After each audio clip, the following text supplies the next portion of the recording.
Live. Okay.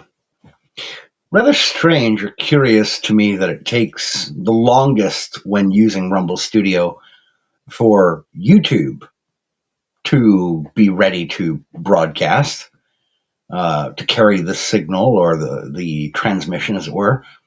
But, Rumble itself, obviously, it's native to the platform, picks up and goes, is ready right away. But even X, even the feed to X is ready to roll far faster than it is to go to YouTube. I imagine there's something to be said about the fact that it's a competitive, it's a competitor, so there might be some blockage, some artificial blockage put in there. I don't know. That is just kind of part of my conspiracy brain going off there, saying, yeah, they're probably holding it back just because they don't want to admit that they have a competitor out there, one that more and more seems to be drawing the attention and attraction of more creators who are being outspoken about the opportunity or option of taking their streams or standalone content and uploading it to Rumble as opposed to YouTube. I might touch upon that a little bit, but for the most part, I do have presented or prepared material to go over for the show today. I was debating whether or not I was going to come on and do this today or let it wait until next week, Wednesday. But there are certain elements of the topic at hand that are still fresh in my mind. I don't want to let linger. And frankly, I know if I sit back and just contemplate or ruminate uselessly on these things, I am eventually going to be like, by the time Saturday or Sunday comes around, even Monday, just go, you know what? Just fuck it, let it go. There's no point in talking about it.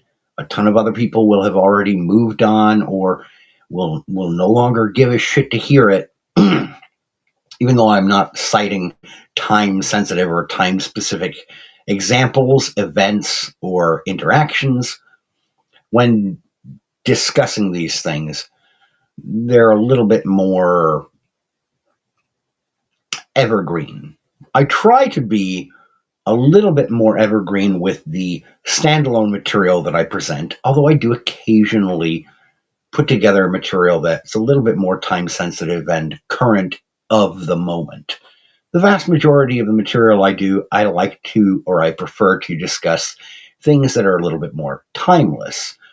Storytelling technique, tactics, character implementation and development, narrative things, bookish things. But the primary subject I'd like to take a look at and tackle today is leading through example. Leadership through example.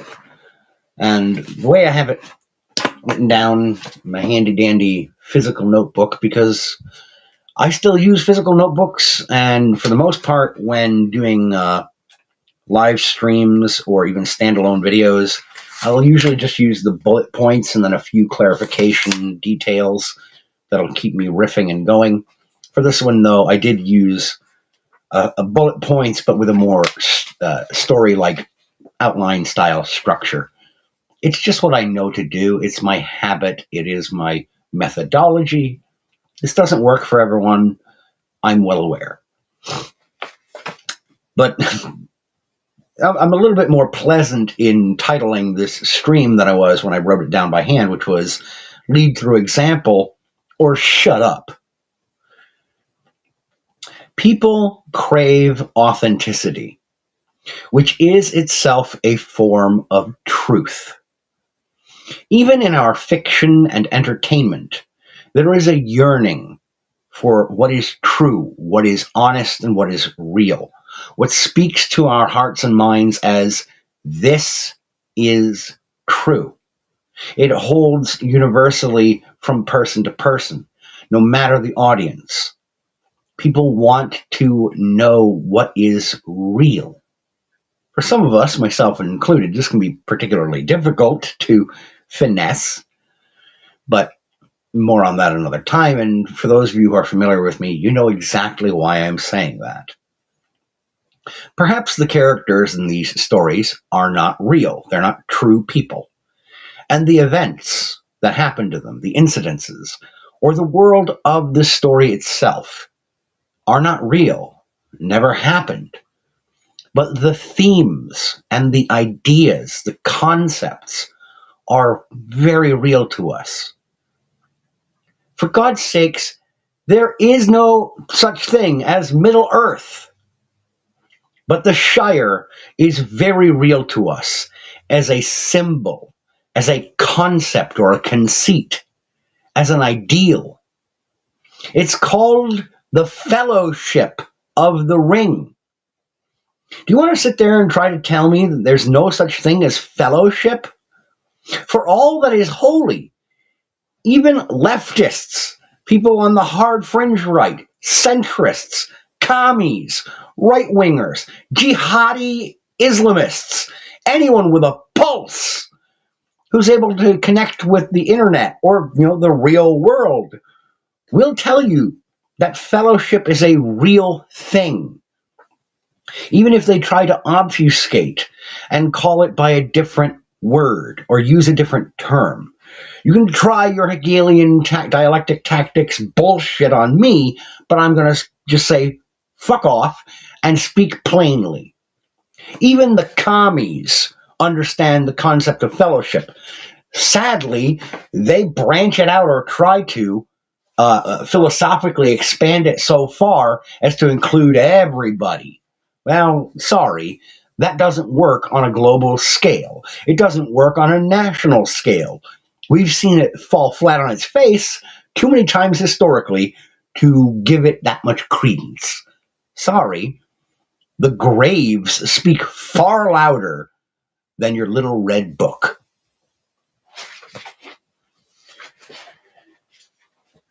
The commies had the trade unions, and they talk about, we are the proletariats, we are the working class, we must band together.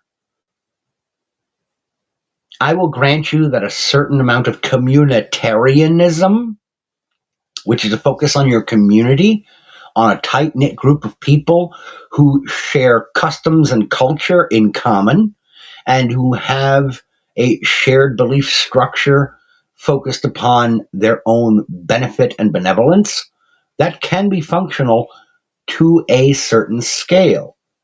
When you get too big, you introduce too many variables in people's natural attitudes, learned attitudes, cultural differentiations, biological differentiations. People do not think all the same. They may reach the same conclusion, but the way that their brains work, the thought pattern structure, is not identical from person to person. So you will have people who they can get to the same conclusion, or you can convince them of the same truth or reality, but how you get there with them may be wildly different because these are two very different human beings. If you cannot accept or understand that, I would advise you to think carefully about the wide variety of behaviors just in something as simple as a dog.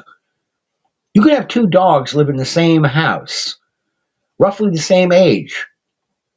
They're owned and taken care of by the same family, but they will have very different personalities and processes of behavior.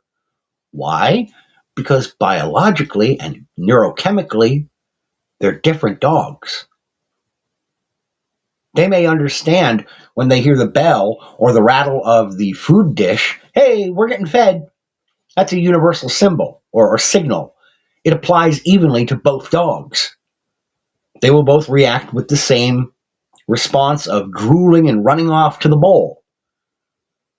But one dog may want to chase a tennis ball while the other one doesn't give a shit. But if you hold up a stick and throw that, for some reason they spurg out and lose their mind and chase after it, happy as a clam.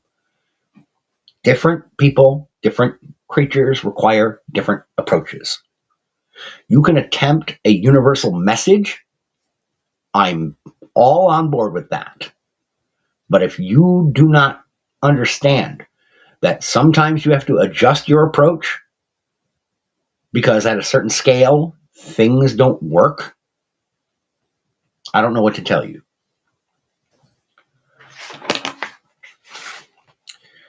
Pronatalists, I am definitely on board with your messaging. Trust me. I am a father of 6, 4 of them in my household. Okay? At home, I've got a 13-year-old, a 7-year-old, a 5-year-old, and a 3-year-old. My 2 oldest kids from my first marriage are adults. They're 22 and 20 years old, respectively.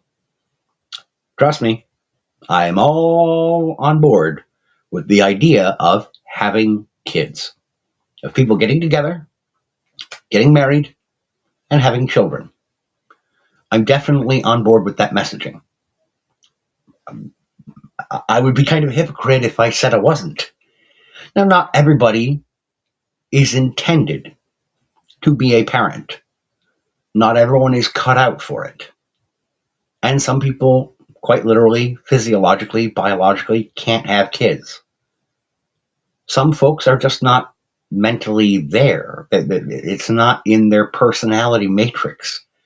And I don't believe that you should compel people who are not at least mildly inclined towards being parents to become parents. Some folks just aren't cut out for it. End of story. I get that. I grant that. But on the overall, the pronatalists, I'm on board with your messaging, by and large. But if you're going to tell everyone that they need to get married and have kids, you might be taken a lot more seriously if you have some kids of your own.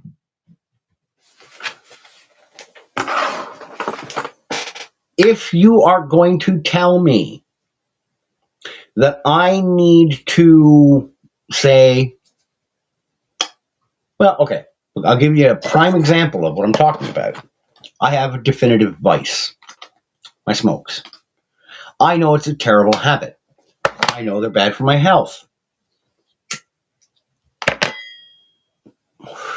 I know I should probably stop because the health risks and damage I'm doing to myself on a constant basis is not worth continuing with the habit.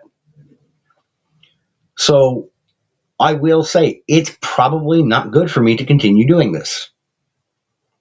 But I am not going to sit here and bang on people's heads and tell them you need to quit smoking when I'm still fucking doing it.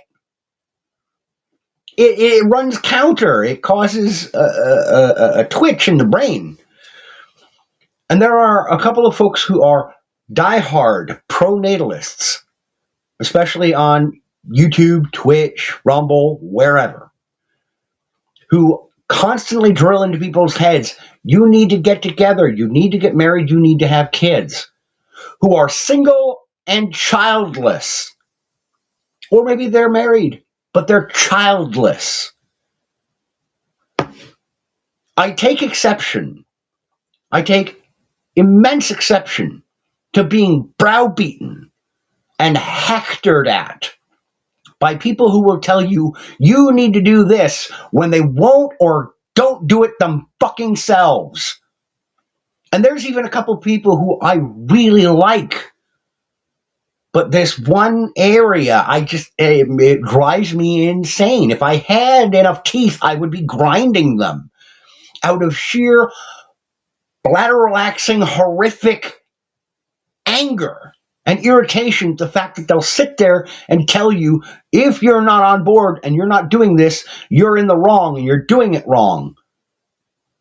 Are you doing it, ma'am? No? Then fuck off. If you're going to stand there on a soapbox and denigrate everybody who's not doing the thing that you're telling them they need to do, and you have not or cannot do it yourself, I am not going to take you nearly as seriously. I won't automatically dismiss you because you can have a good idea or recognize a good practice or habit and literally be incapable of doing it yourself.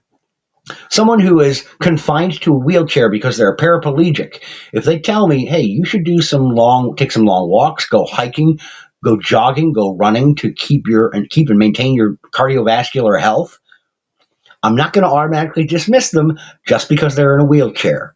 They're talking about academic knowledge, recognizing actual health data, and understanding physical fitness. They can't do it themselves, sure, but there's a very obvious reason why not. And they're willing, most of them, to cop to that.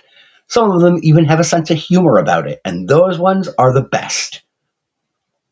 But the folks who have no excuse, who have no logical, rational reason to not practice what they're preaching, those people can suck on the tailpipe of a running truck. I don't care. I'm not going to take you as seriously. Again, I will not automatically dismiss you out of hand, but I am going to kind of go, hey, buddy, you think it might be helpful if you're telling me to do this thing that you're recommending that you do it as well? One of my coupling with the portion of the title of this stream, The Hell of Obscurity, the frustration with being an obscure person who is not better known. There are some people who I would love to address and throw these things at and make these points, who I know will not hear them or read them or see them because I am a nobody. Or if they do come across the points that I'm going to make, if I were to name them, we'll just dismiss it with a flap of the hand because I'm what's the term? Glopshido who megalol? Because I am an unknown quantity or quality, because I don't have or command an audience of tens of thousands like some of these fuckers do, just because I am a relative unknown, if I were to jab at these people, they'll say, you don't matter. What do you know? Who's listening to you? Why should I give a fuck? Obscurity is not automatic cause or reason to dismiss someone. Not a whole people were familiar with Aristotle when he said it still moves. And if you don't understand that reference, read a fucking book.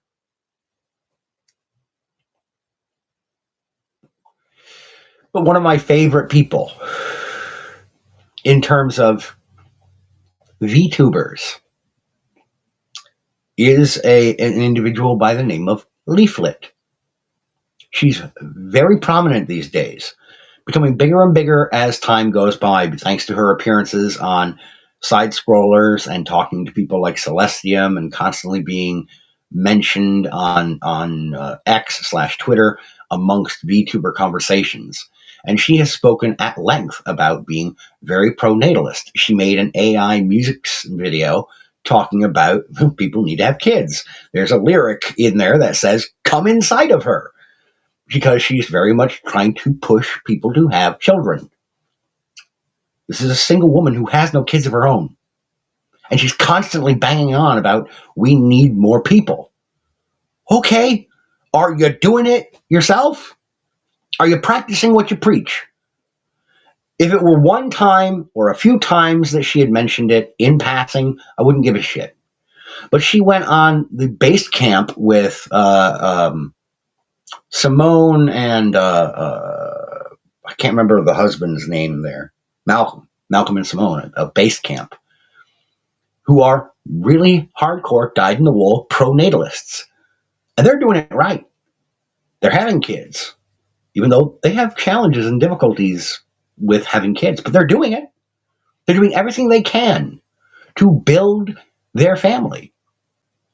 What is she doing? Oh, yeah, preaching without doing a damn thing, it would seem, towards actually fulfilling that goal. Don't stand on the soapbox and preach what people should be doing If you're not willing to try, to suck it up and do it yourself. If there's a genuine reason why you can't, okay. I am breathing fire for no good reason then, and being a complete, aggravating, aggressive dick without good cause. And I'm willing to own that if there is a rationale.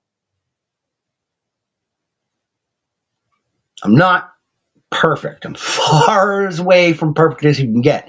Take one look at this face, and it's obvious. But it is infuriating to have someone browbeat people constantly over the course of weeks or months about, you need to do this to ensure the future that I want. Okay, so you want me to fight for your pet cause that you're doing abso-fucking-lutely nothing yourself to ensure as well. Well, I'm the leader. I am in charge of the movement. I'm trying to get enough people in a groundswell to make it happen.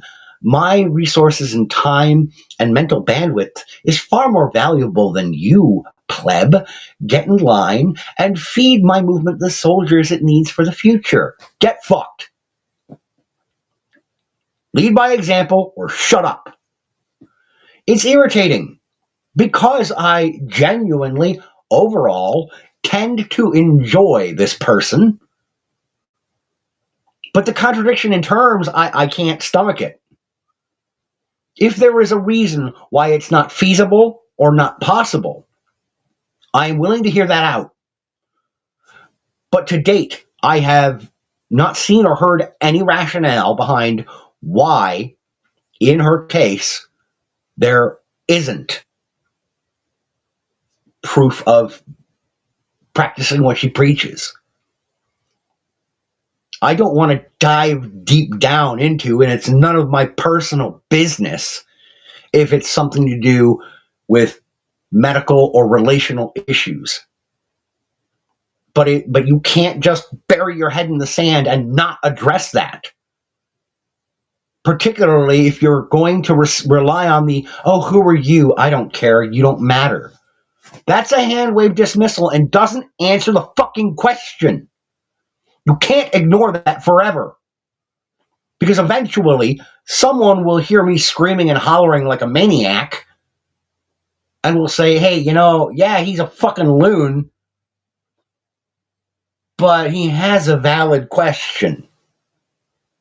That's the real hell about genuine, valid questions. Is you can try to ignore them as long as you want. But as long as someone is maniacal enough and crazy enough to keep poking the question out there and asking it, so long as they continue to have an avenue through which to ask the question through sheer attrition, eventually someone else is going to say, there's been no answer to this question. Can we get an answer to this question?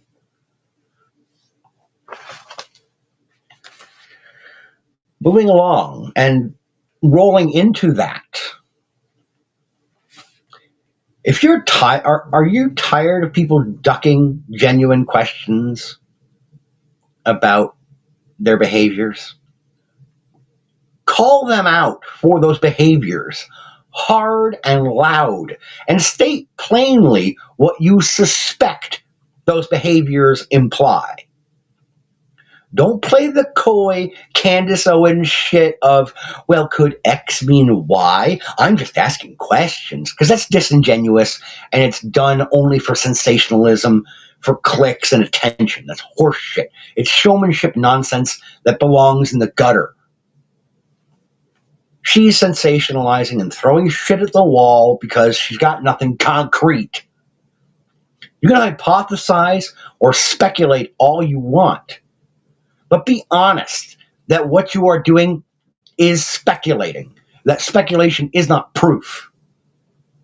Conversely, and I just touched upon this, if there's a ton of related circumstantial evidence that strongly implies someone's claim, burying your head in the sand helps nobody. Okay? Jeremy Hambling of the Quartering is learning that firsthand right now. You can't just bury your head in the sand when there is a mountain of circumstantial evidence that points to here's the most likely explanation for what's going on. Would you care to comment? You can only hide from that so long. And some folks are a little bit more observant, and they're going to be more than happy for purposes of entertainment or applying pressure in the hopes of getting an answer. They're more than happy to speculate out loud and rather comically and cartoonishly. They're going to be willing to say, hey, if I were to read the tea leaves on this situation, given circumstances A, B, and C, I might logically conclude D. Especially if you can prove any of the initial variables in that equation. If you can prove A, which was initially just a hypothetical, okay, now you've got one element of that equation that is proven, that is demonstrable. That lends a little bit more credence to the possibility of conclusion, part D, being accurate. If you are the target of this suspicion and these speculations, you're not an ostrich. Quit putting your head in the dirt.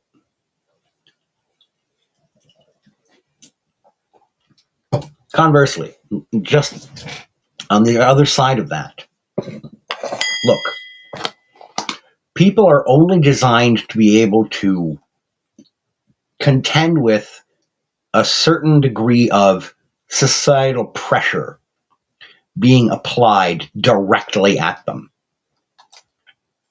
There are some folks who are absolute monks, and I admire their capacity for just shutting all that shit out, tuning it out, brushing past it, and barreling ahead with no concern, throwing on the horse blinders, being able to charge down the track and proceed forward without worrying about all that sideline nonsense and just staying the course. Colloquially, it's referred to as tweeting through it.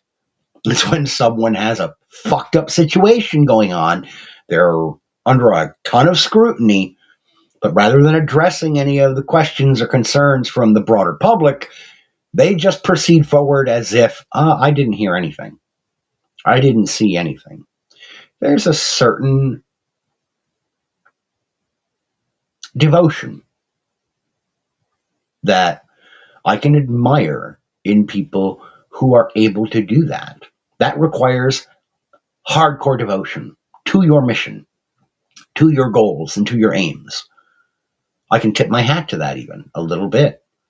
Tim Pool is a prime example of somebody who has had some shit come up in terms of sideline controversy, who he just kind of faffs it off and continues forward. It's somewhat admirable. Now, to be fair, I think it's cowardly in some instances and kind of a dickhead move, but if it genuinely doesn't mean anything, maybe they don't address it sometimes because there genuinely isn't anything to it. If in the long run we discover that, kudos to them for having had the resolve and strength of character to just push ahead. Good on them.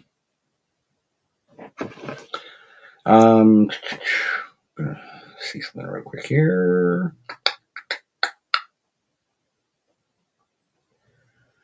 I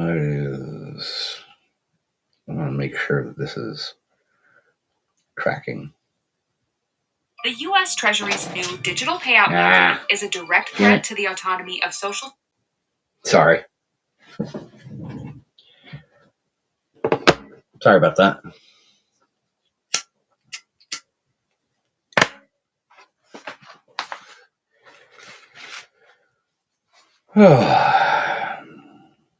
Okay.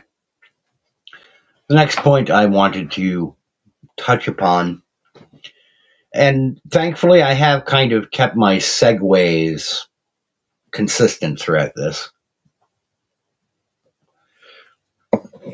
But this is one that the Beanie Boy used to drive me absolutely up a wall with, though he hasn't done it as much recently. And I don't see people doing this as much as they used to. But it's definitely something that used to really irritate me. What do we got going on? What is this?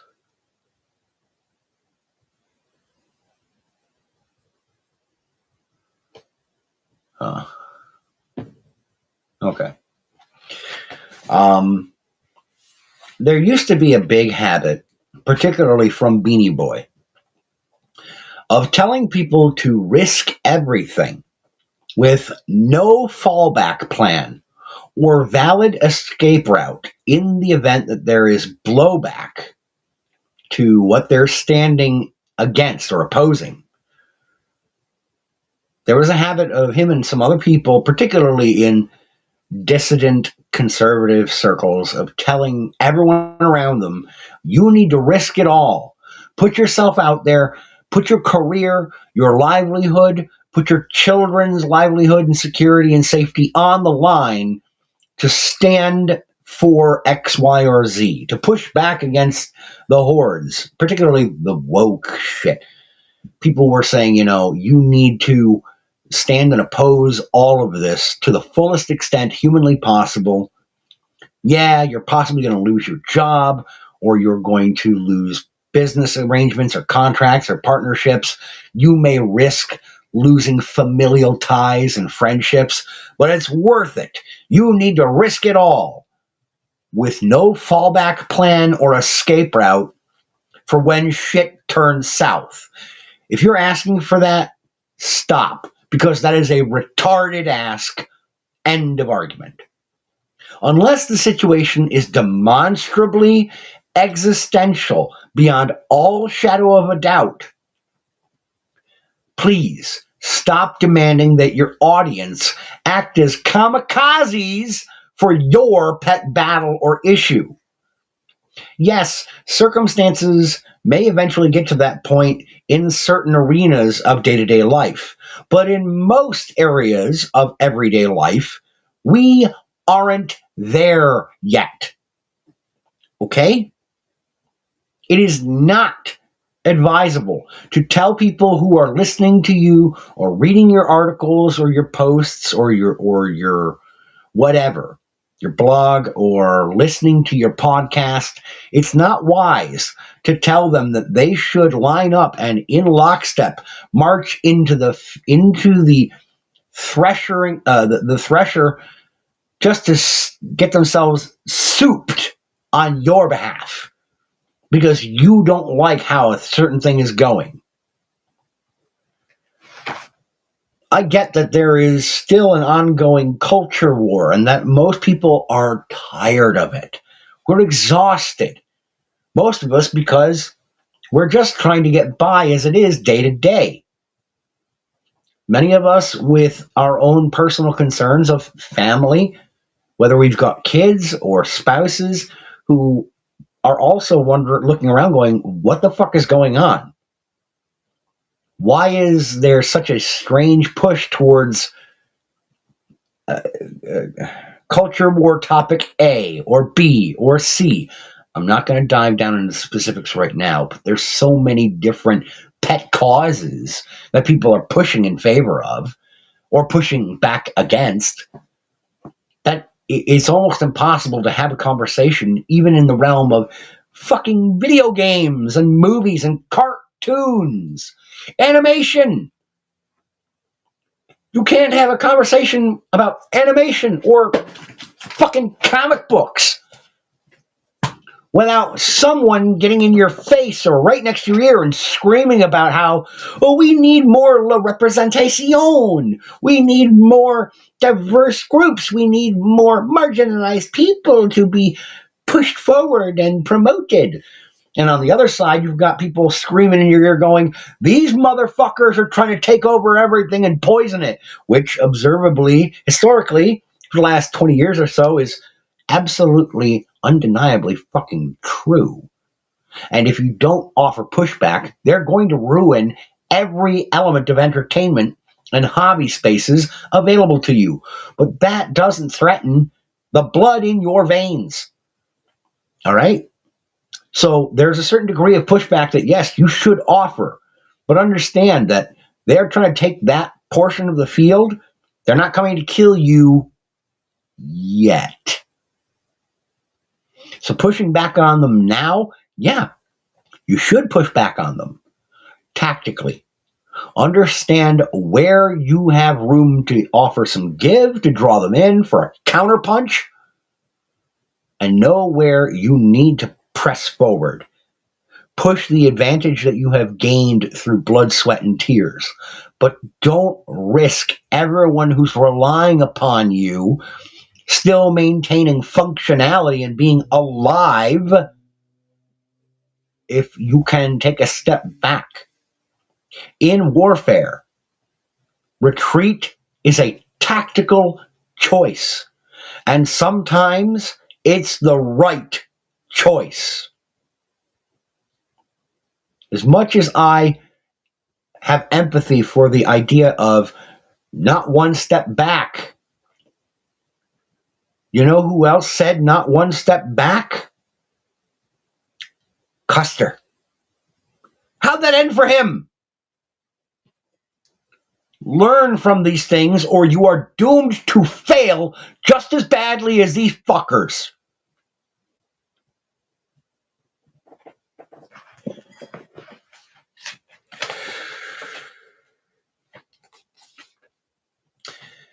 Leadership is not management. I shouldn't be the one pointing this out. In most areas of my life outside of my home, I am a pleb, a peon, a relative nobody. All right? I work as a janitor at a casino. I am not in charge. I'm not a supervisor. I'm not a manager. I am a shift lead. Okay? Technically, yeah, that doesn't make me the very bottom of the rung. But the point being, I'm not in charge of shit. Okay? I grant that. I understand that.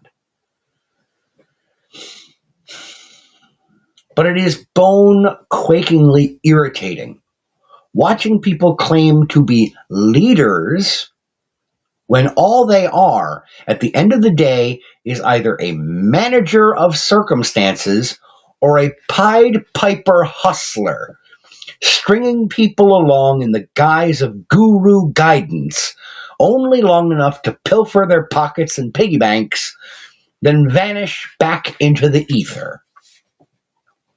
Leadership requires accountability, adaptability, and the humility to know when to call for assistance from those around you. A leader takes the blows just the same as anyone else who answers to them and who is accountable to them. A leader is not above reproach.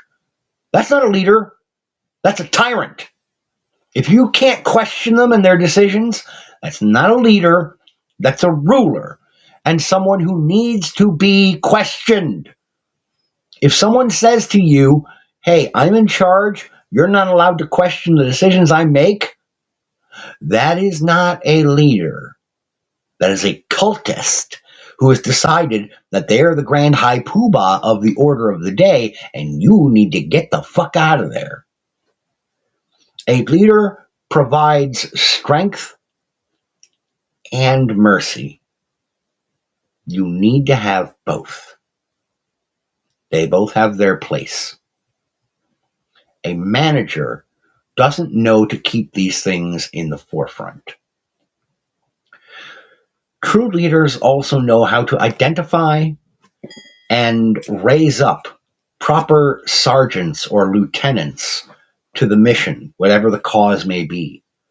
At first, an ascending leader will be understandably solo as they rise through the ranks to a position of prominence and proving themselves worthy of being in a leadership role. After an indeterminate period of time, though, A truly rightful leader understands that they cannot always stand alone. They will figure out, if they don't already know or have an idea in mind, who their best options are to raise up alongside them. I'm going to put on a quick song, folks, because I have to hit the bathroom, but I will be right back.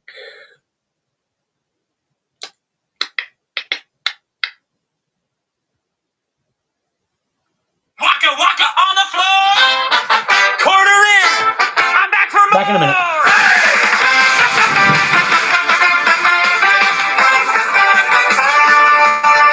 Yellow legend on the run. High score hunting just for fun. Blink and the Navy draw. Roof flashing just because. Joystick jam in my hand. Whole room cheering for Pac-Man. Go line up in a row. Pink, red, orange, blue, gold. They think they got the plan, but they never get it down. Flower pellet party. Jump that fear away. Turn the hunters into snacks. Watch the baby gray. Round the corner. Faster than they can. Long live the circle. Video game Pac-Man.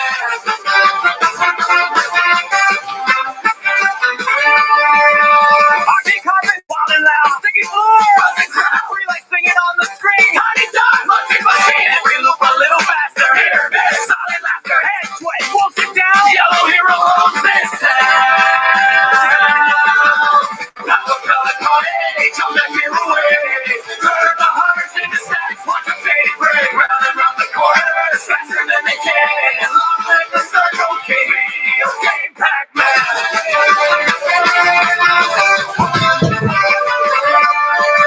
Left turn, right turn, left through the gap, ready, flashes, clap, clap, clap, forward right faces, on my tail, it's that belly, watch the fail!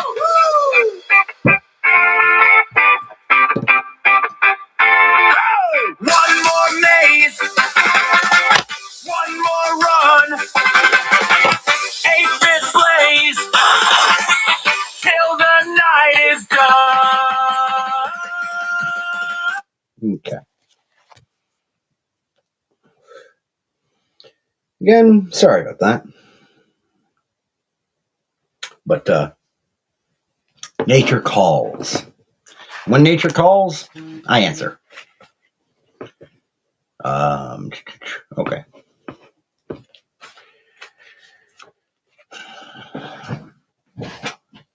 The next point I want to touch upon.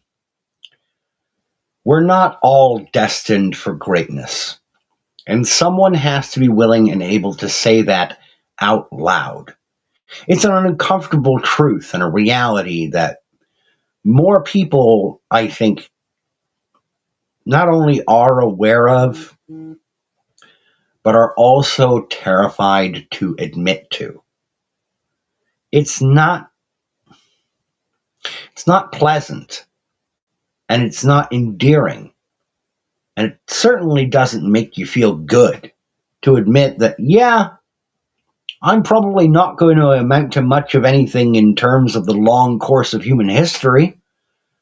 I will be a blip, even if a blip at best. Some people are absolutely just pimples on the ass of history, and they deserve to be popped. Okay? Many of us will have absolutely no effect on the world writ large or the history thereof. Some people are genetic dead ends who will not procreate or pass on their genetic code or their philosophical or intellectual memes. This is a truth of the world. And more of us have to be willing to face that reality. But do not turn to despair of it. I would abjure thee.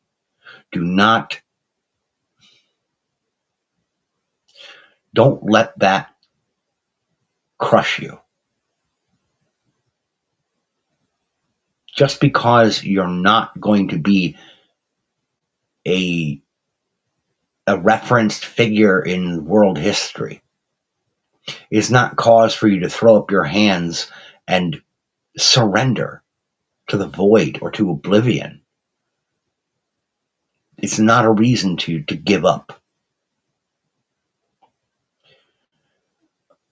I'm no great theologian, and when it comes to my personal faith, I tend to struggle. I do. But I would hope, even if you're skeptical about the idea of an ever after, a great beyond, a creator, that you can at least acknowledge that even if you don't have that faith or that belief, that something about the chaos of the universe and the seeming randomness of it all, somehow the calculation was made that put you here. There's got to be a reason for that. Even if it's a small and quiet and seemingly insignificant reason, the calculation was made and you are the result. Do with it what you can, please.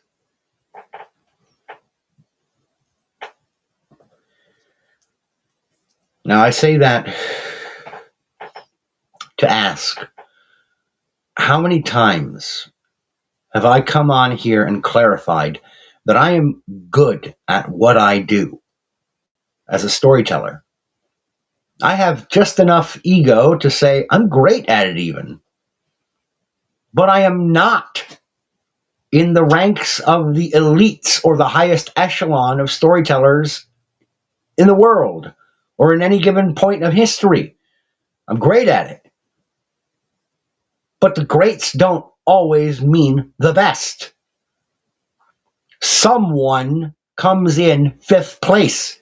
If you've got 10 contestants, someone's going to come in fifth, and they could still be really good at what they do. You could have had an entrance field of 100 possible candidates, but only 10 qualified to get into the actual competition, the finals. If you make 10th through 5th place out of that grouping, you're still damned good at what you're trying to do in the competition overall. You managed to get to the final round. Yeah, you're going to hang your head in defeat, but think on it. You managed to clear the rest of the field. That still means something. And I would encourage you to hold on to it. There is a fine line, however, between confidence and hubris. And delusional people need to stop wasting everyone's time and resources and figure it the fuck out where they properly rank, or we're all screwed.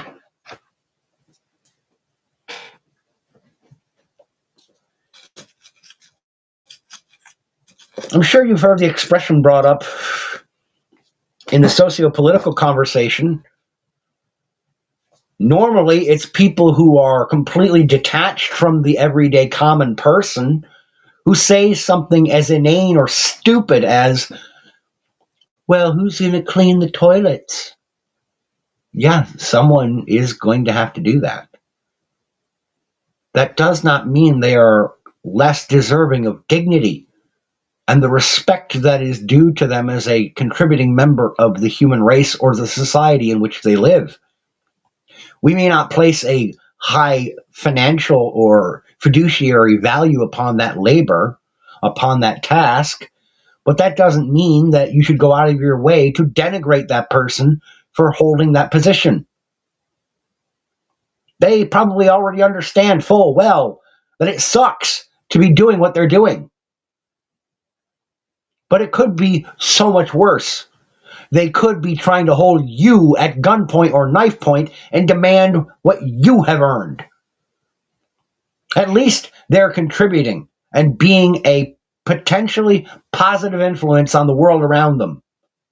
They're not being destructive little resentful fucks who just want to rob everybody else and take from what they've gotten.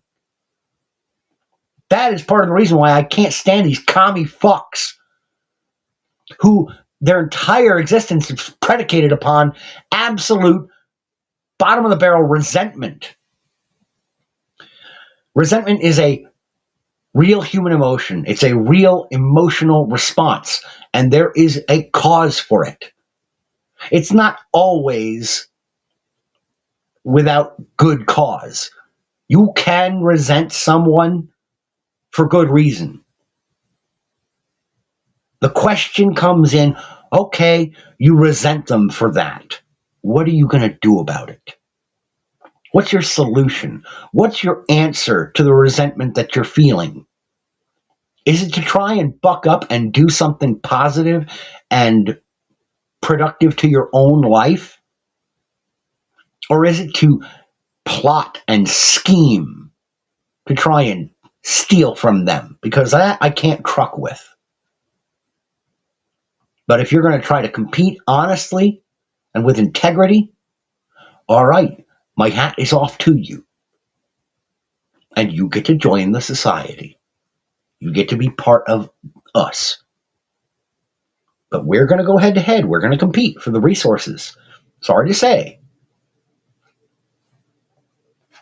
But there is a point at which you have to know when to be content. And that's the weird, fucked up balancing act, is recognizing that not every critique of the systems in which we currently live is erroneous or pants on head stupid. Some of the critiques are fair and accurate. Because some people get absolutely too fucking greedy for the benefit of anyone around them. But the response to that is not to rob them. The best response is to try to outdo them. And perhaps you will fall short. Perhaps you will fail at besting them. But at least if you compete honestly with them, head to head, you can hold your head up in the aftermath and say, I made an honest fucking effort. I actually tried. The man in the arena. If you don't know that speech, find it, listen to it.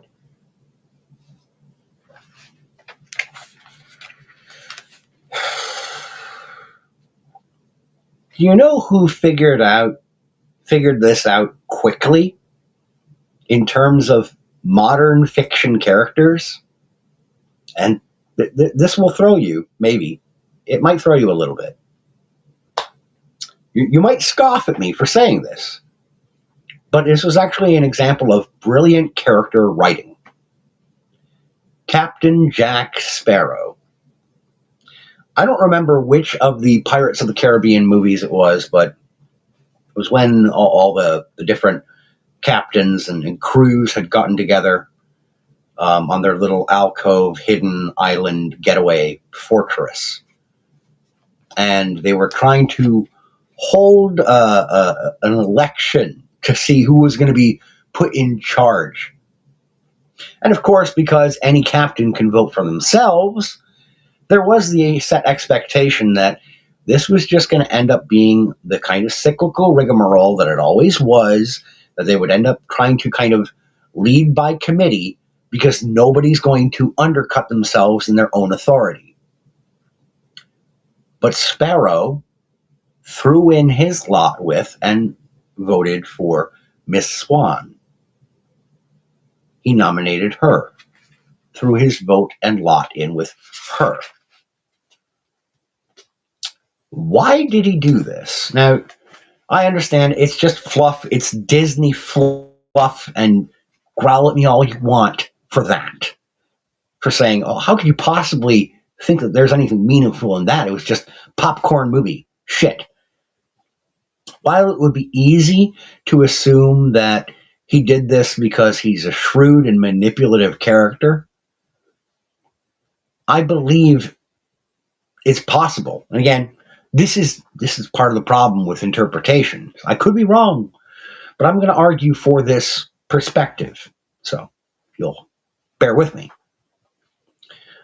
I believe that it's actually because he understood the tactics of leadership required to entrust to a chosen sergeant or lieutenant of his cause.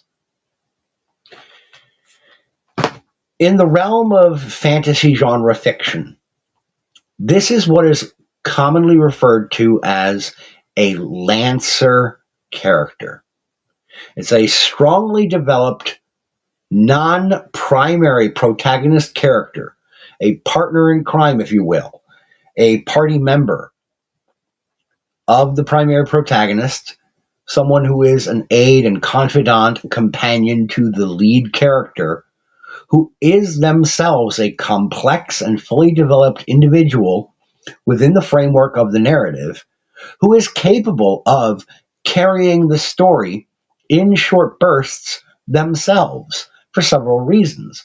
The primary reason being that they have had enough time and development under the hand of the storyteller in question to be interesting enough to connect to, and concentrated enough, involved enough in the main plot and the events of the story that it can conceivably carry forward with them at the helm.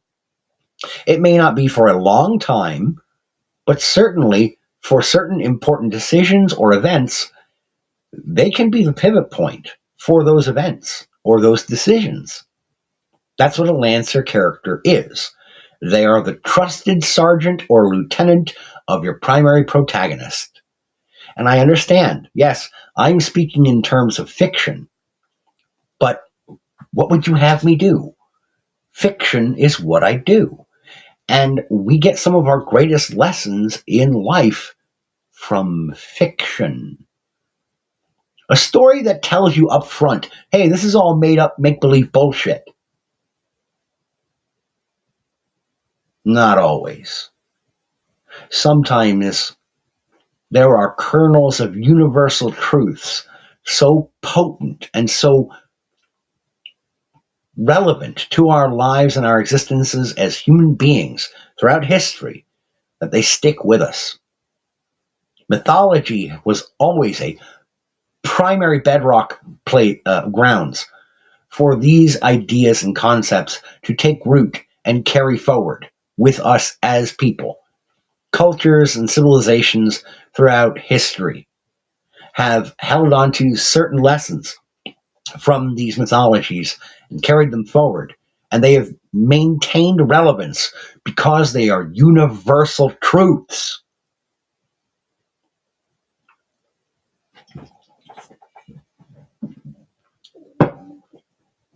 All right, I have no more prepared material in the notebook to bang on about. So if anyone was holding back from saying anything in the chat until I was done just blathering on, now would be an ideal time to throw it into the chat there. No need, obviously, if you don't feel compelled.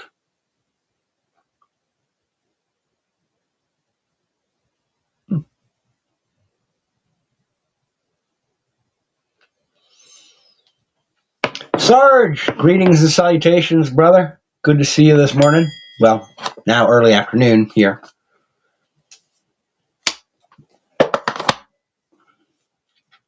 And I will say your timing is great because I literally just wrapped up going over the stuff I had written down in preparation for today's show.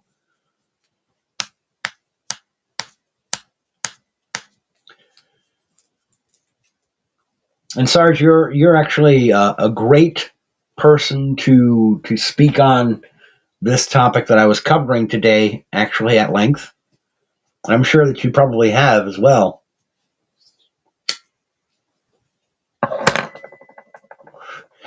The concept of lead by example. If you're going to tell people how it should be done or how things need to be, you should probably be willing and able to do it yourself, barring some obvious explanation as to why you can't. You know, I'm not going to tell a one-armed man, hey, here's how you properly play the position of offensive lineman. Motherfucker's got one arm. Okay?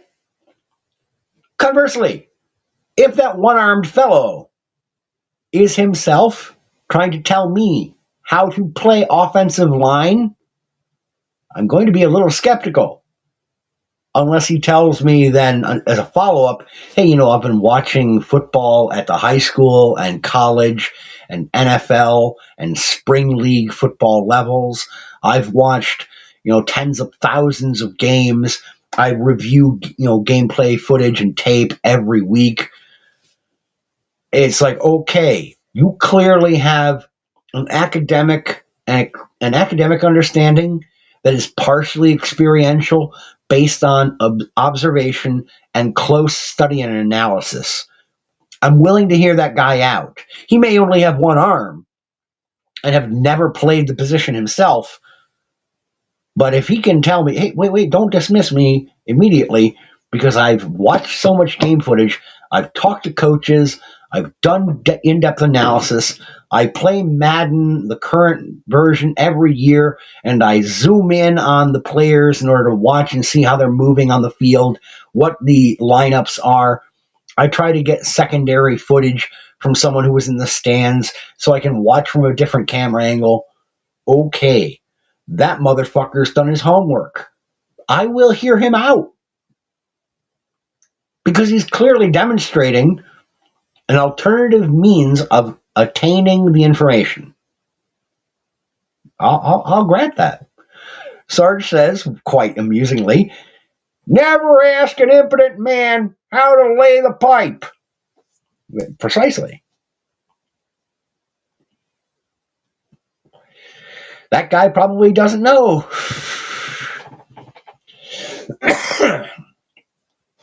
It would be akin to me, at least, of asking a blind man what's the difference between Western and anime, Eastern animation. If the person was born blind, I'm not going to ask them how to make the distinction. For one, they may slap my ass. They may just be like, bam, fuck you, buddy. And I would deserve it at that point. I would deserve the slap. It's like walking up to somebody who's deaf, never been able to hear a thing in their life, and writing down the question, hey, how was the concert last night? That guy or gal deserves to give me the hardest middle finger I've ever received. Don't be a dick about it, It's be human, be humane. Can we try to offer some grace to one another? Some sort of mercy? That was the other point that I actually forgot to get around to in going through my initial read through of stuff. I understand that any amount of time that you spend online, whether it be doing streams, making videos, going on to X/Twitter, Truth Social, Facebook, you name it, wherever you go, there's going to be people trying to compete for attention, for affection, for money, clout, audience, size. That competition is going to be there, and it's going to be ferocious because everybody wants to feel like they matter, like they are relevant, like they have a position of being somehow special.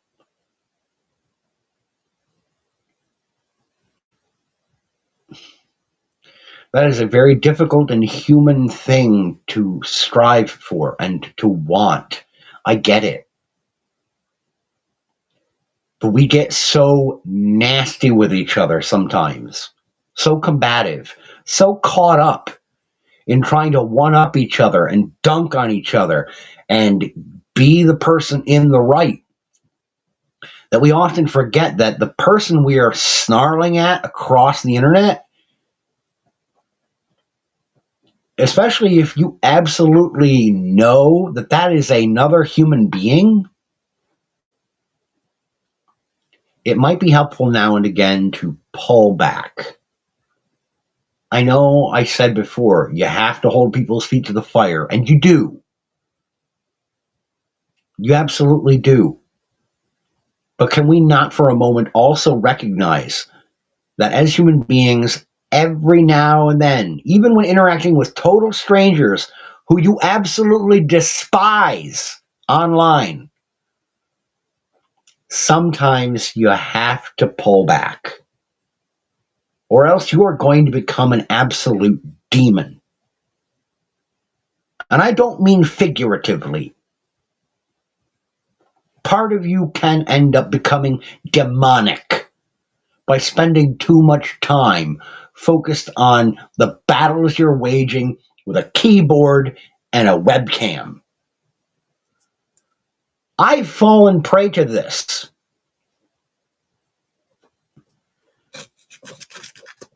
About a half an hour ago, I was snarling like an absolute lunatic at Leaflet, okay? Who I guarantee you has an audience of fans and some simps who would absolutely dumpster me for breathing fire at their beloved Oshi. Sarge says, I can't get some Marxists to quit chugging pud over the interweb just like they can't get me to start. Precisely. You can't force this shit. I'm going to highlight that. From Dear Sarge, I can't get some Marxists to quit chugging pud over the interweb just like they can't get me to start. These are the sort of people who you really hope that they have found Jesus. But no, I could have gone harder. And there's one way in which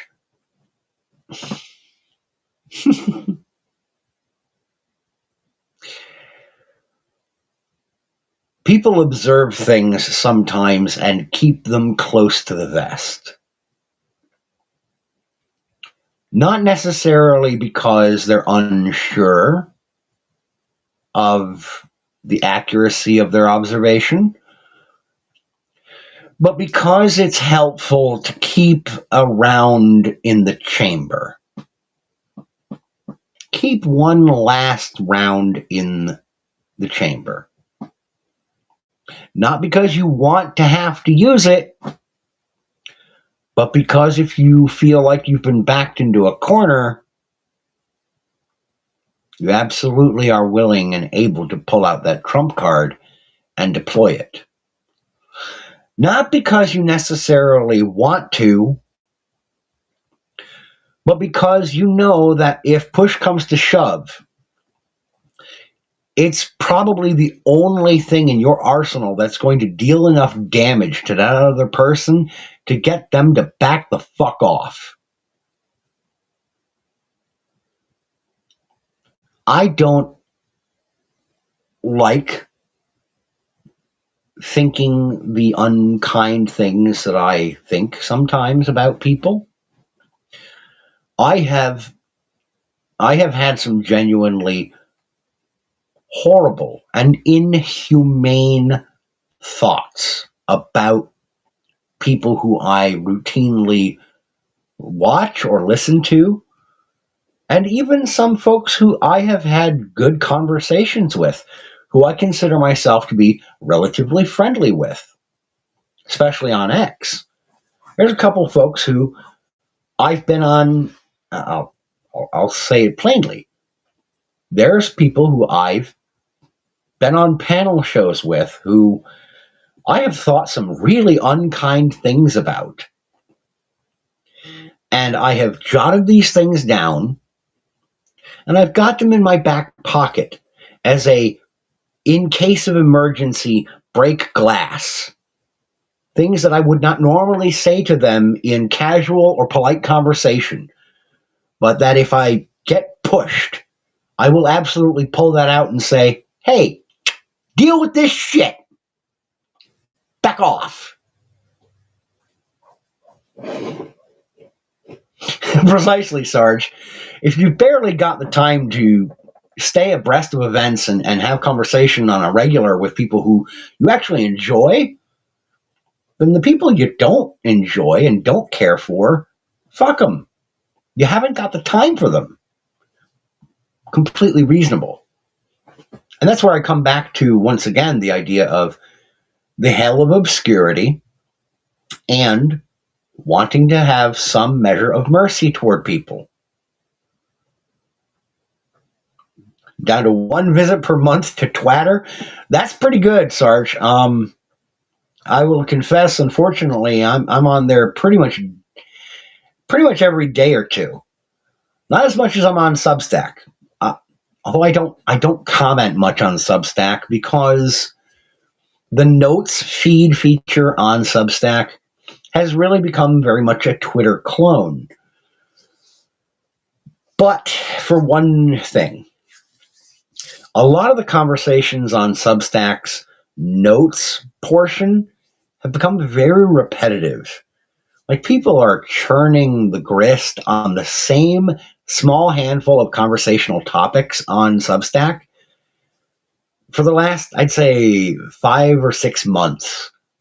And the conversations boil down effectively on Substack to a small handful of prompts. People asking, how do you feel about prologues and epilogues in a book?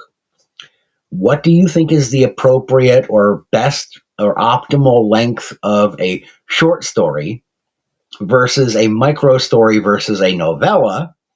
That's a fairly common conversation that keeps cropping up. Numbered chapters versus titled chapters, that keeps coming up. Tables of contents, and first person perspective versus third person omniscient versus third person singular focus, non-omniscient.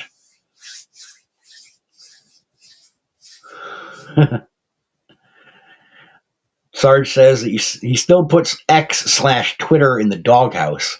It's still not free speech. I would agree. It is not. Oh,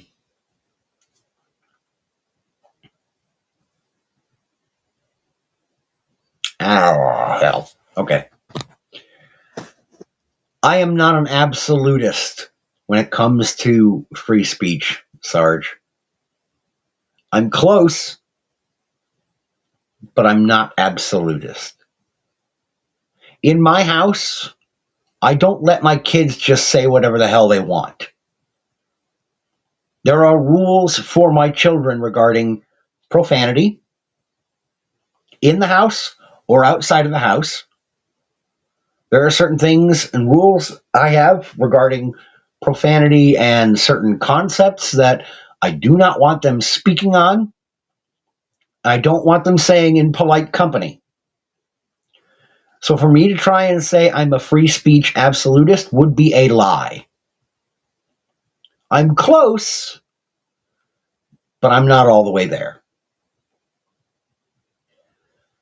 Once they're adults, they're grown, they're out on their own, they can write or say whatever the hell they want outside of my house. And yeah, threats will get you, that'll get you dead. Threats of violence, issuing commandments or recommendations of people going and breaking the law. Yeah, no, I'm not okay with that. You're free to do it. You're also free to get arrested for it. But no, especially in my own home, there are certain things that I don't want my children to say or write. They can mention it in passing to me. I might give it a pass or say, hey, here's why you shouldn't say that when you go to school or when we take you out anywhere in public. Please don't say the following things.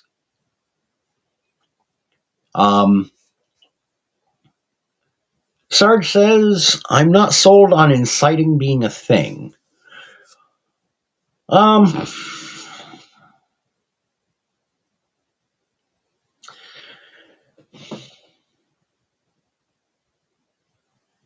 The best way I would put it for an argument in favor of recognizing the concept of incitement. Okay. In the first person, absolutely, yes, we're on the same page. Incitement, um,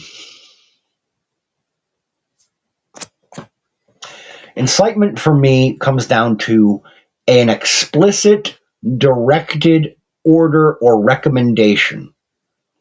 If someone, for example, were to say to someone standing next to them, hey, see that guy over there?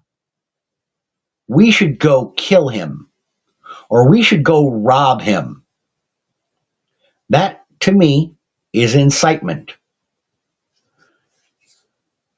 Conversely, someone saying in a public place, hey, we should all go and bust down the doors and windows at Target and rob the place blind.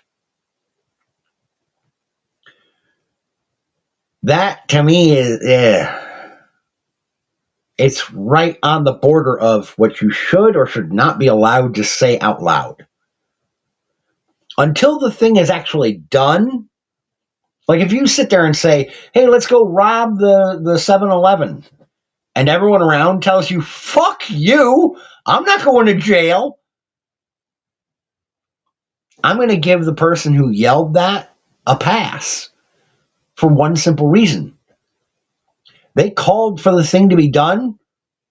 Nobody did it. Nobody took them up on it.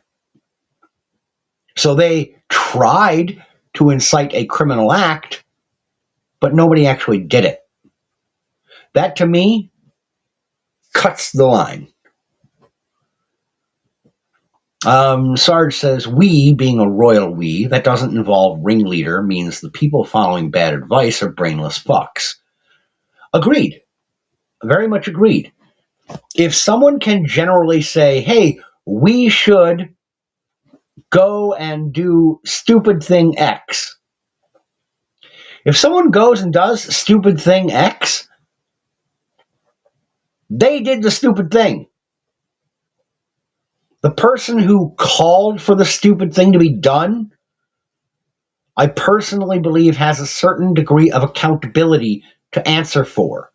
This would, I would put forth, go back to the concept of leadership.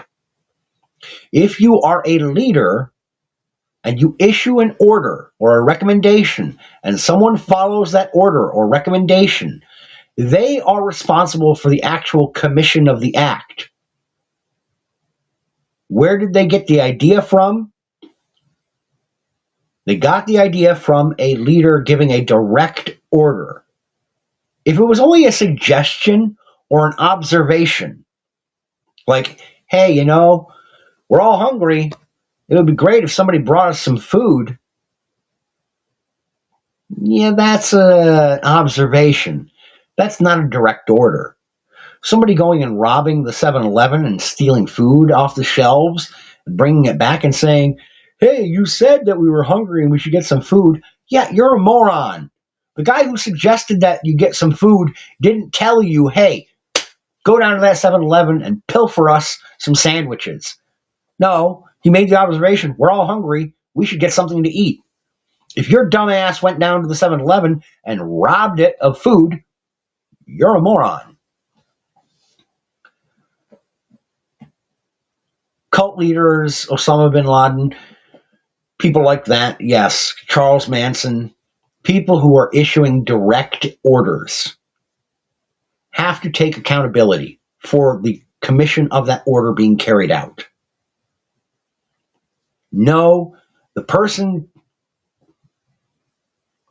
performing the ordered act is not absolved of their responsibility. The military is a prime example of how you can differentiate this. If, let's say, your average private is given an order by a commanding officer to do something absolutely brain dead stupid, they're not only allowed to question the brain dead order, they're expected and required to question it because the brain dead order is brain dead.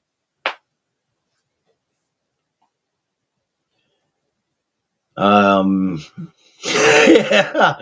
Hare Krishnas. Sarge says, we need people that can think for themselves. Otherwise, the youths are in danger of joining cults and selling incense in airports barefoot. They'll also probably try to sell you flowers while they convince you that it was not strange of them to shave their head of all but 3 hairs and wear a blue and purple Hawaiian shirt and look like they belong in the 1980s at a thrift market. No, Hare Krishnas. That's what I think of every time with that kind of description. Would you like to buy a flower? Namaste. Nice enough people. They're Jainists.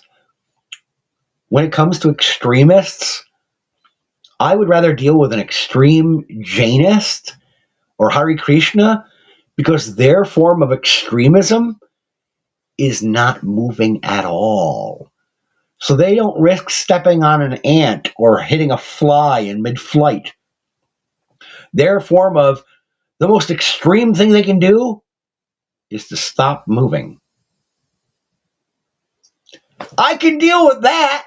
That's less traffic on 395 when I'm trying to get to work. It's great.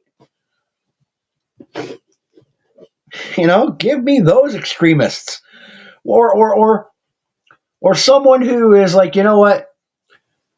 Here's my ethos. We should all eat, drink, and be merry. Now, those people are going to be absolute degenerates, and they're going to be filthy and disgusting and riddled with sores and STDs. But if their form of extremism is, hey, we're going to close ranks in our own little cult here, and we're going to remove ourselves the fuck away from society into a compound out somewhere in fucking Wyoming, and we're going to never leave the compound grounds. We're going to grow all our own food and have weird orgies that invite nobody else in from the outside public. You do you, Shane. Best of luck. When you can't feel your dick because it's fallen off from crotch rot, don't come bitching to me. But if that's your form of extremism, I'm willing to deal with it because it doesn't involve you hooking yourself up to a bomb vest and destroying municipal property or killing a bunch of innocent people. I can deal with that form of extremism. If your form of extremism requires you eat 78 hot dogs with ketchup and mustard and peanut butter slathered on it, by all means go ahead, but I think you need to see a psychiatrist first and maybe a physician because you're probably going to die.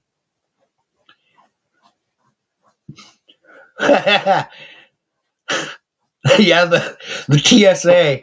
Good God.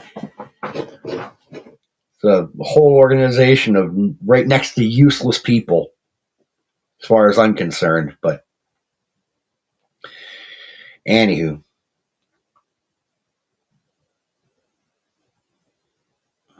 Hmm?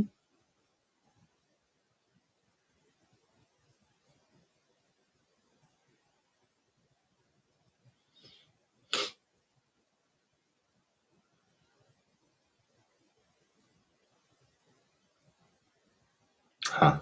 Okay. Whew.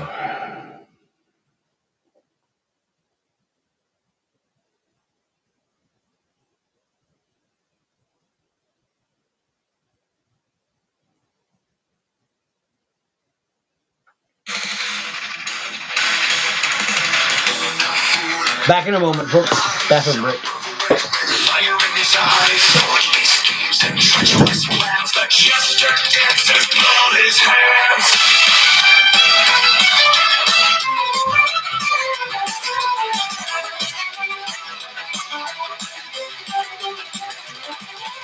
Chaos reigns in a storm of deceit. Kings and queens fall to their defeat. Lust and murder, secrets unfold. A tale of betrayal, brazen and bold.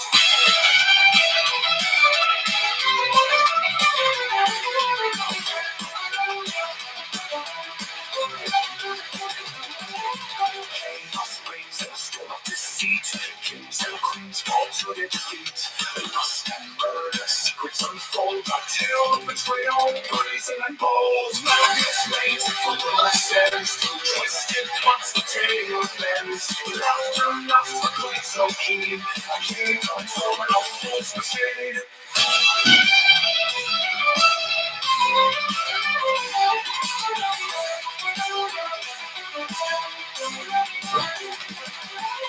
Ghosts of the past, whispers in halls, prophecies echo, the kingdom falls. Ravens cry, the skies grow black, the fall leaves no turning back. Schemes entwined like threads of fate, he wields his cunning to devastate. A puppet master, strings pulled tight, a fool's justice in the dead of night. Madness reigns, full of sense, twisted plots the tale bends. Laughter knocks the place so keen, a kingdom torn of fools and shade.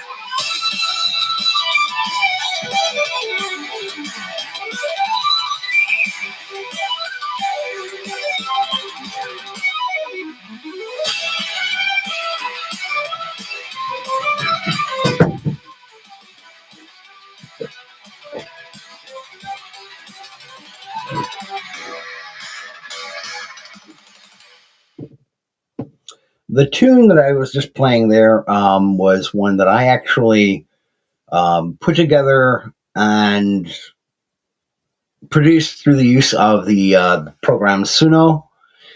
It's a tune based on a summary or a synopsis of the events of the book Fool by Christopher Moore. This is a fantastic and amusing kind of different look at it's a different it's a different look at King Lear, told from the perspective of Lear's Fool, and with some alterations to the events of the original play, the original story. But definitely a firm recommendation from yours truly, Christopher Moore's Fool. Definitely a great read. Dear Sarge says, suicide bombers are a great example. The imam says, wear this suicide vest. A real American would say, show me how it's done, Slappy. Yeah, lead by example. It's, hey, you want me to do this thing? How about you show me that you're able and willing to do it first? And again, I give a certain amount of grace to people who would say, well, I can't. There's literally something that impedes my ability to do the thing that I am advocating for.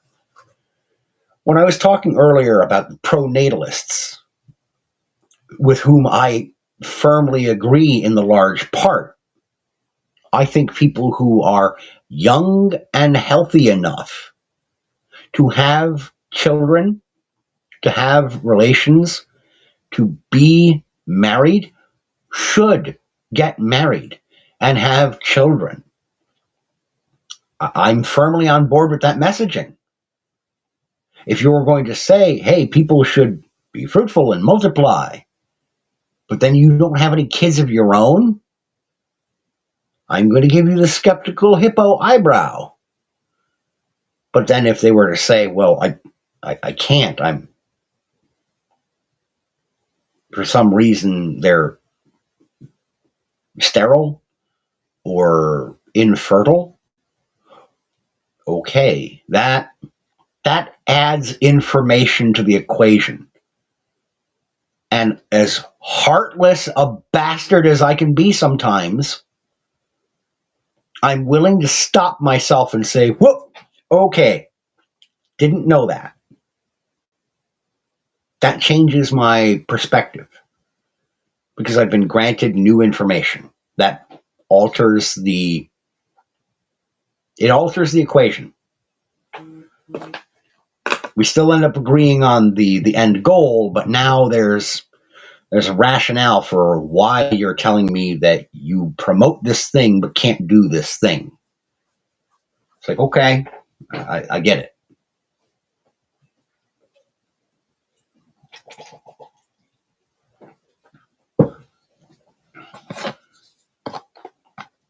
Gonna have one more smoke and then probably wrap this up for the day.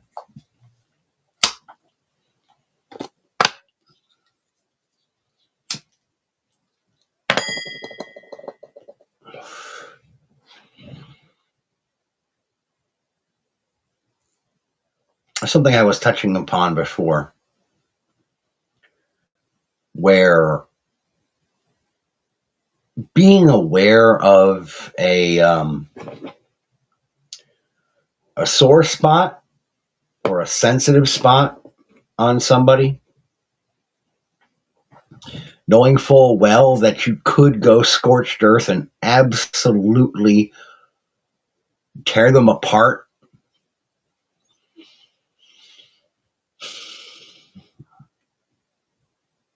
It's not pleasant knowing that about yourself. That you are armed with the observations and knowledge necessary to disassemble somebody on an intellectual or an emotional level, knowing full well that person X has said, well, I don't care what anyone says. They can't affect me. I'm over it. I'm past it. There's nothing they could say that would affect me mentally or personally or emotionally. And suspecting strongly that, no, I absolutely could completely destroy you on an ego emotional level by leveling an observation that there is a lot of strong evidence for. Knowing I've got that in my back pocket doesn't feel good, because I know that if push came to shove and I felt cornered, I'd pull that out just to push back on them. Neither, Sarge, and that's, well, sorry, in one instance, an acquaintance, a colleague. And this is why I hold on to it.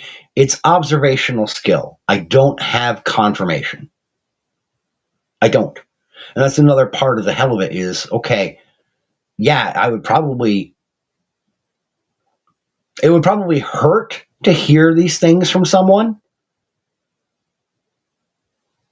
But if they're not true, okay, then you can dismiss what I'm saying, and I just end up looking like an asshole.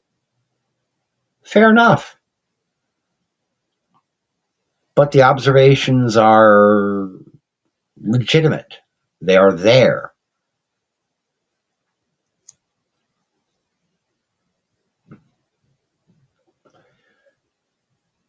It's like, look, we all heard the tone of voice. We all heard your tone of voice when you were talking about a situation about 4 or 5 months back. I heard the watery, wavery borderline of tearing up and crying your eyes out. And because of that, I suspect that what you were talking about applies to your own personal history and something that happened in your life. If I'm wrong, okay, I'll let it go. And that's the other thing, Sarge. It's like, look, in one person's in the instance of one acquaintance, there is something that I and a handful of other people know about them that I wouldn't air it out in public. But if we were having a private conversation or a disagreement back and forth, if he tried to corner me, I'd just throw it in his face and say, hey, fuckstick, remember this? Because at some point, if you put me in a corner in a private conversation, I'm not going to air it out in public, because that would be absolutely dog shit behavior. There's no good cause to air certain things out. But in a private conversation, one-on-one, or with the other folks who are aware of the situation, If I feel like, you know what, you're just trying to hound me when I'm trying to be pleasant about this and say, yeah, I've got a disagreement. I'm not going to agree with you on this. And you press me for why. If I have to pull that out, I'm going to and say, well, here's why I disagree because of what I know about your past, what you have done before. So, no, I'm not on board with you. That's all right, Chris. I'm going to be wrapping up soon. But yeah, no, Sarge, also true. Some arguments are just not worth having. Just be like, you know what? I don't want to talk about this, and just walk away. Just say, you know what? It's not worth having this argument. So let's just go our separate ways and have done with it. But as far as airing it publicly, no, I would not. For the simple reason being, while I'm aware of what he did, just because I'm aware of it doesn't mean it's my business to make it public knowledge. Because it's not. For one, what he did has not harmed anyone other than himself. So I'm not going to say anything. The only other person that really was affected by it was me. And it was only tangentially, and I got over it. No big deal. But the point is, if he wants to push the issue, I will remind him of what he did and say, hey, I'm not going through that again.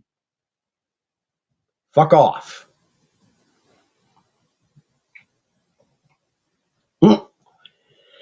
Exactly. Exactly, Sarge. I like having friends where we don't get too far up each other's rectal cavities. Enjoy the common ground and skip the friction points. Yeah, it's having friends or acquaintances who you have like 80% commonality.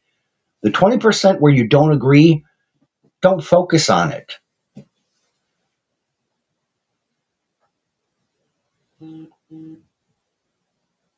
Chris says, too many people bait defensive behavior. There's no need to argue what you know and will not be heard. That's also, again, another fair point. And like I said, look, in the instance of the one buddy, the one acquaintance, yeah, we've hashed out before what he did.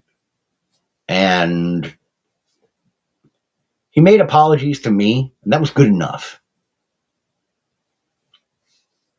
And I was just like, you know what?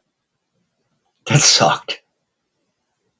But you recognized what you did, and you've agreed to move on. We're not going to go back to that. But I have not forgotten about it. And I've told him as much before. Like, look, dude, if I see that you're aiming in that line of behavior again, I'm going to pull you aside or say something in a private message and say, hey, what are you doing? I recognize this. You did this to me. Remember? And I almost told you where to go after you did this shit. Don't do it again. I see that you're aiming or leaning towards doing it to someone else. And I know how much it sucked when you did it to me. Don't fucking do it again. I've only had to remind him once. Don't do this shit. Because if they catch you doing it and they call you out, I will join them and say, yeah, I know he did that. He fucking did it to me too. And mind you, this isn't in an area where most people wouldn't give a shit. Because in a lot of creative circles, there's this idea of concept borrowing or shared ideas where Okay, fuck.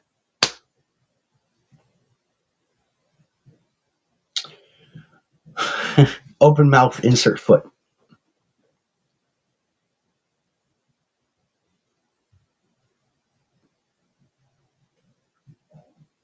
The basics of the situation without naming names. Someone who I have been in a writer's circle with for a long time, um, completely copied and pasted a short story of mine and posted it as their own. And I called him to the mat for it and said, "What the fuck are you doing?" And he did it a month after I had deleted the short story from my own website, from my own WordPress site that I had run for years. The week after I deleted that, like, month's worth of posts of stories, he copied it, pasted it, and put his own name on it. And I said, "What the fuck are you doing? That is plagiarism. And you know it." And he said, "Yeah, dude, look, fuck, I was out of ideas. I was on a deadline. I had to do something." And I said, "Okay, look, I get it. You were faced with a high pressure situation. Your editor wanted something on the site and wanted it now. I get it. But you fucking stole from me. And you didn't even have the decency to ask me if I'd be okay with it. Because under most circumstances, if you are in a desperate situation, I'd be willing to back your play. I'd be willing to say, you know what? You've got nothing right now and you need something. You and I work in a similar kind of genre. I can remove this story and try to scrub it as best as possible to help you out one time. One time. But that's it. And if the day ever comes where someone asks me, hey, I thought I had seen that you had written a very similar story, I'm not going to lie and cover for you. I will tell them, yeah, you probably thought you saw a very similar story because you did. I wrote that story. I gave it to him because he needed it. And yeah, Sarge, he got a payday.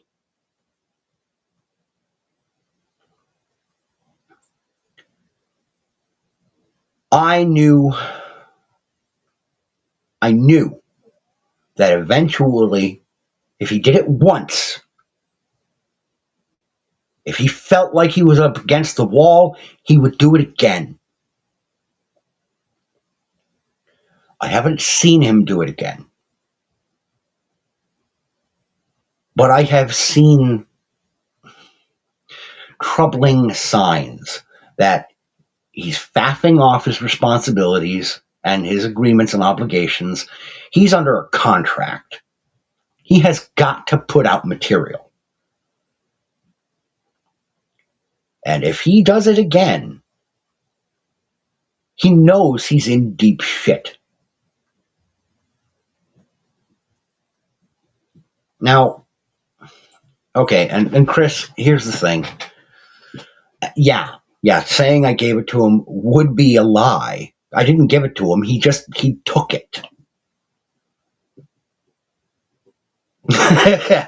Sarge says, fuck that guy for life.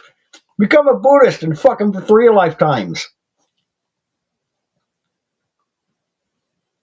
And that's the hell of it, is like, I don't know what to do now. Except keep a watchful eye on this guy.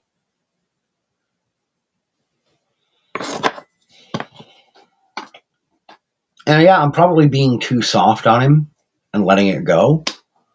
But what can I do?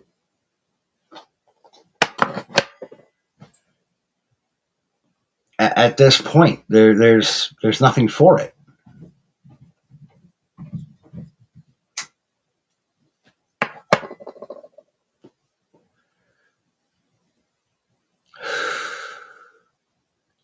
Well, yeah, and that, Chris, is basically where I'm at, is to say, I'm never going to let this happen again. It it can't. I cannot let that sort of thing ever slide again. Particularly given there are very few times in my career as a storyteller where I have gotten so angry at someone. If he had been in the room with me physically, I would have punched him. I know it. And that's not a good response.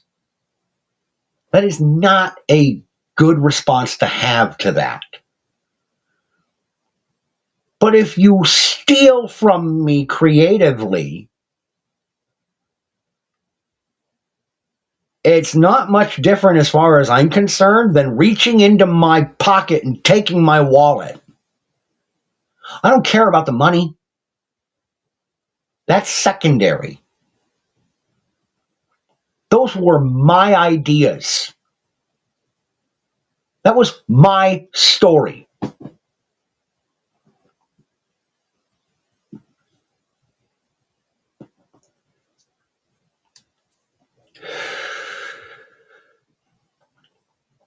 Sarge, not technically. Um, I got all my shit figured out and straightened away with Stripe through my Substack account. So I have I have the option on Substack once again to publish paid only members articles or stories. I just haven't used it yet. I finally got that all straightened up with Stripe about 2 months ago. So I was able to remonetize or turn on monetization on my Substack again. I just haven't published anything with paid membership only yet. So technically, yes, I have a position where I could get paid for my stories if I put them up on my Substack behind a paywall. That's an option for me again, which is nice to have. I haven't done it.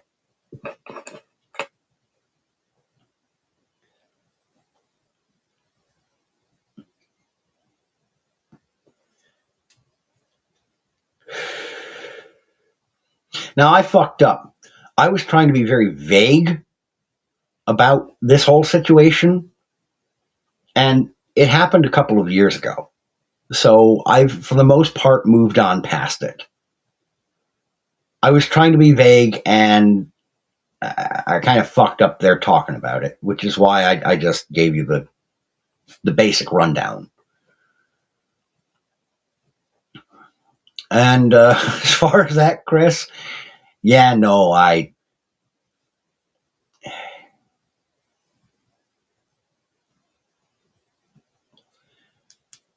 didn't see a dime from it. And that's not what I would ever be after. Because while that would be compensation,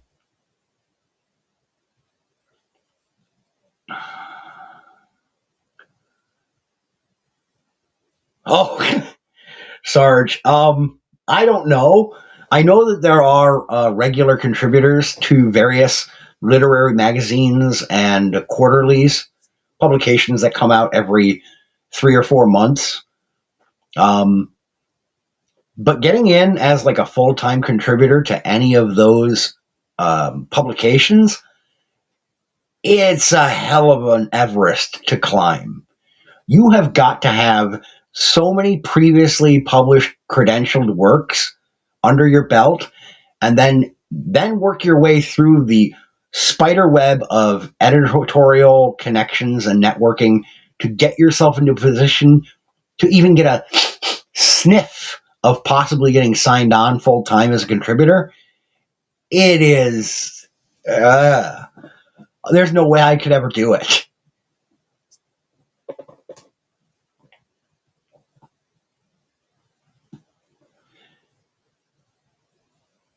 Oh, okay. I see what you're saying, Chris. And yeah, Sarge, that is a concern. That is a worry that I've had. But it's also part of the reason why, and this is going to sound either creepy or just stupid and weird, it's why I've kept in touch with him and why I have kept up with his career. It's why I continue reading his pieces to make sure that there is a consistent narrative voice, because he has a very particular style. And if I have yet to come across another story where he breaks that. And that's something else that I'm really makes me curious about his editor. It's like, look, how did you not notice that this story was not in his usual style or tone? How did that slip under your radar if you're a professional editor? How didn't you get that?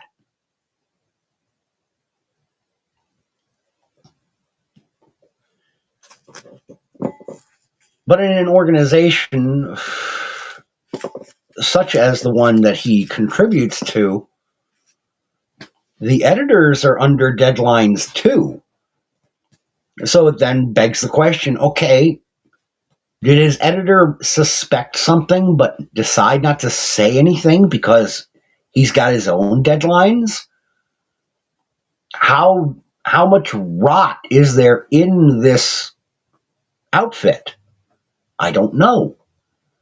And as someone outside of the normal kind of arena of traditional publication, I don't have anybody I could really reach out to ask these questions and say, hey,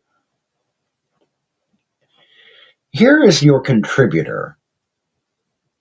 Does he work with the same editor every time? That's another question, because there's not a single editor at the outfit, at the publisher. There's a team of editors, and they tend to rotate who they take work from and work with when cleaning up manuscripts. So it's possible that maybe he doesn't work with the same editor every time, so it slipped under the radar. I don't know. This is part of why I would also encourage every author, every storyteller who works with a semi-traditional or traditional publishing house, try to make sure you work with the same editor as often as you can, because they will develop a familiarity with your narrative voice, your technique, and your style, so that they can more efficiently help you clean up your work and make it ready for print.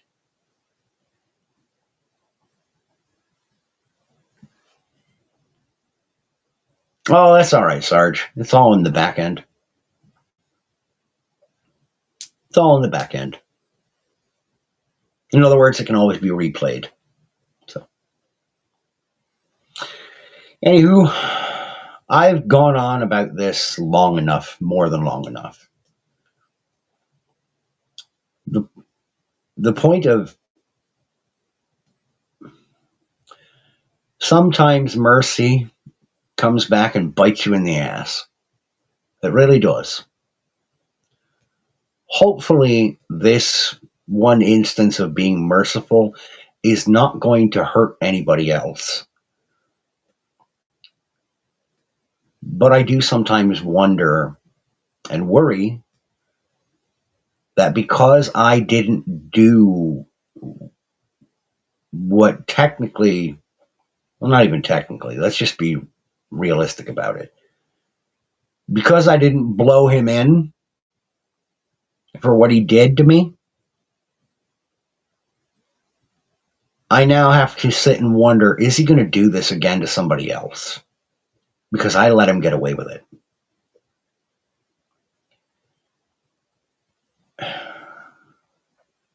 I don't know. Because then that's going to be on my head. Because I didn't stop him. I let it go.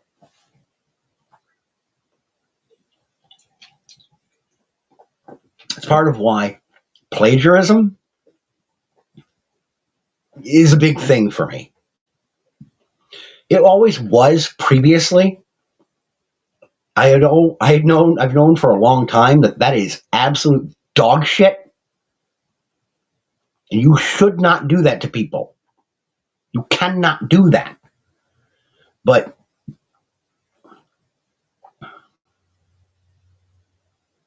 I let it go, and now he has the opportunity to do it again at some point. So now I have to watch him like a fucking hawk. And I don't like that I continue to do it, that I continue reading his shit, particularly since it's for my liking, it's not high tier material, but I read it every fucking time. Every time he puts something out, I read it to see, is this consistent with him? Does this sound like his kind of story? Or did he do this again?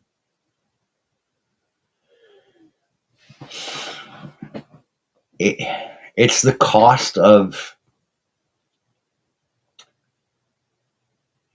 knowing I let it go one time. At the time, my thought was, the only person who really got dinged here was me. So, oh well. I'll suck it up. I'll let him know, hey, you cannot do this to me again. And I'll be keeping an eye on you to make sure you don't do it to someone else. And now I have tied him like a millstone around my own neck. I don't want to waste my time reading this guy's stuff, but I have to. The second I stop paying attention, he's possibly going to do it again. Maybe he won't. I don't know. But the very fact that he did it once and I caught him thinking, well, it's just me. He only did it to me. Not that big a deal. But now he might go and do it again. No, Sarge, I don't have to. Technically, I'm not under any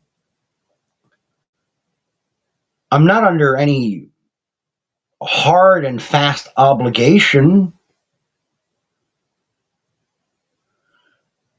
But I let it go. And if I don't keep an eye on him and he does it again, it feels like then that's on me.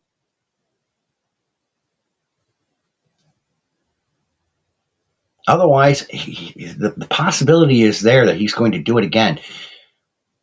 Eternal vigilance is going to drive me crazy, though. The only way that I can step away from that is if he either stops or is dead.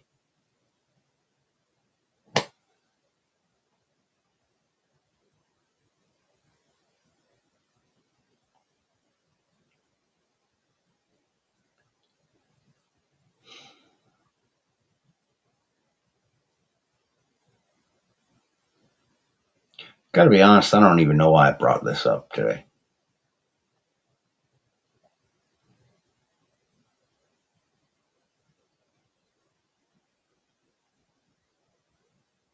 Probably shouldn't have.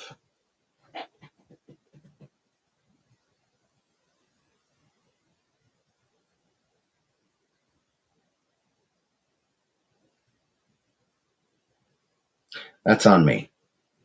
I shouldn't have brought it up.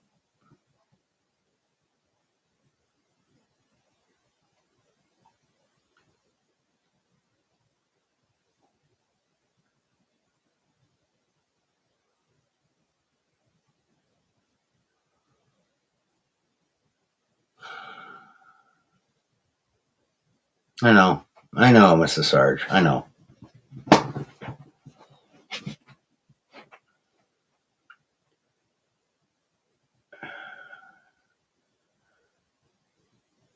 Yeah. Ironically enough, Chris, yeah, that does. That's a part of it. I am no kind of leader. I'm not. I don't think I'm really qualified.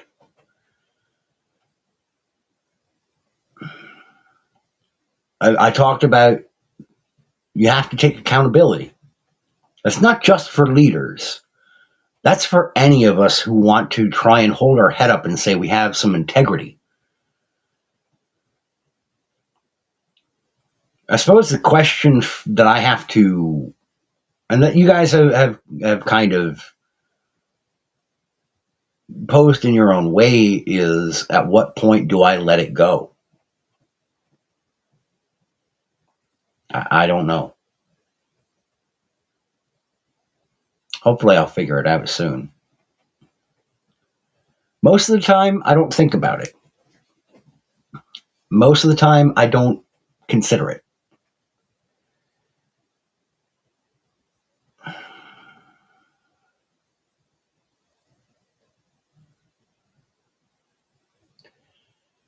I probably should, Mrs. Sarge.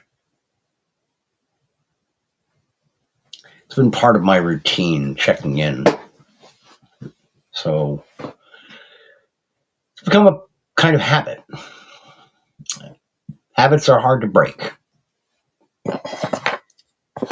Example given.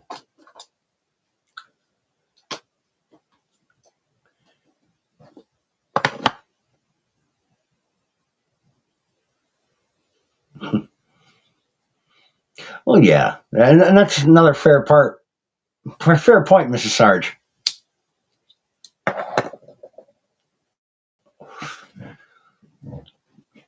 Yeah, that puts me in mind of tomorrow. I know I have to get up on the roof. There's a section of siding that cracked off on the front of the house. Um, it's just one stretch. I got to get it at least temporarily nailed back in place until I can get the whole stretch replaced.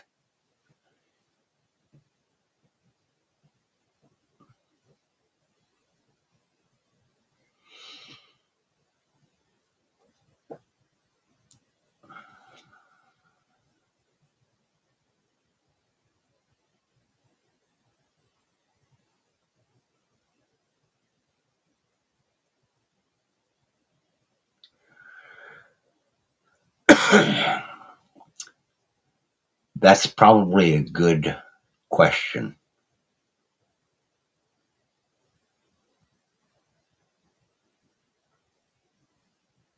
Grace.